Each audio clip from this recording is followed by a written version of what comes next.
it still had what was left over from the TV show, but starting to get a little darker and grimmer, you know, in sort of the Frank Miller kind of world.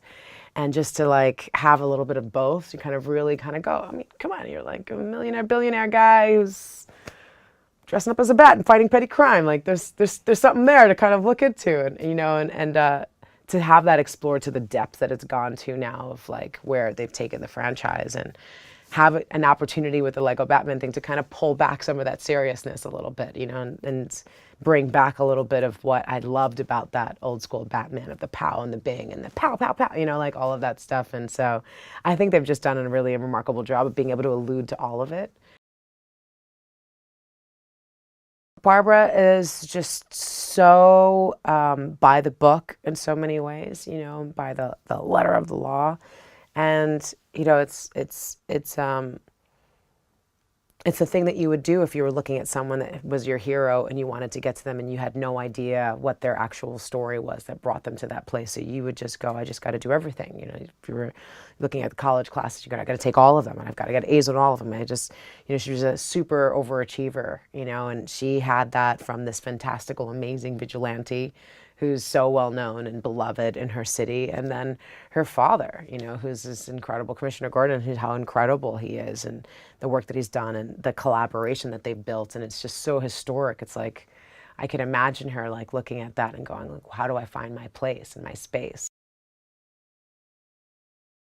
She's got a real instinct, and you know, she's powerful and she's dynamic and she's super smart and she's really talented and she's all those different things. And so you have an ego obviously that goes along with it, but comparatively to Batman's ego, she's egoless almost. And it's just kind of interesting to kind of see her, just that determination, that baseline about what really matters to her, what gets her ticking. And she just really loves her city, and she really, you know, works really, really hard and is inspired by Batman, you know what I mean? And really, if it wasn't for Batman, she wouldn't be necessarily who she is. And so that's really cool to kind of see how that, you know, you get that influence, but also how you spin it and make it yours and take it to another level, and sometimes maybe inspire the people who you were inspired by. Comedy angle is key. You know, the thing about, and I've been lucky to be friends with a lot of comedians over the years, and comedians can go dark. Comedians can go like really heavy, like they really look at the abrasive truth and then find something, you know, to laugh at about it. And I think that's really key and important, you know, because otherwise it could just be really light and fluffy and kind of childish and date it in a totally different way. This has got what you love about The Simpsons and what you love about so many other arenas where you can watch it as a kid and be completely, you know, it's colorful and it's crazy and chaotic and it's fun, and there's characters from every different universe and world that you could possibly imagine all coming together. It's a blast. And also adults can watch it and be like, ah, I got what you were going there, and all the innuendos and things that are, you know, for the diehard fans who are not being introduced to some of these characters for the first time.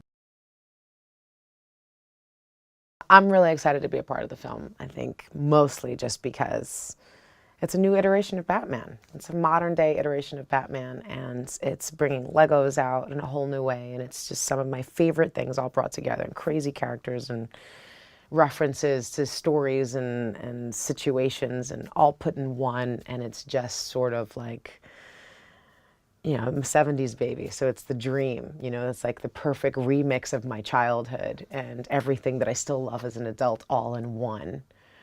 That's pretty remarkable to be a part of. That's dream stuff right there. Hi Lisa, here with some interesting movie extras facts for you.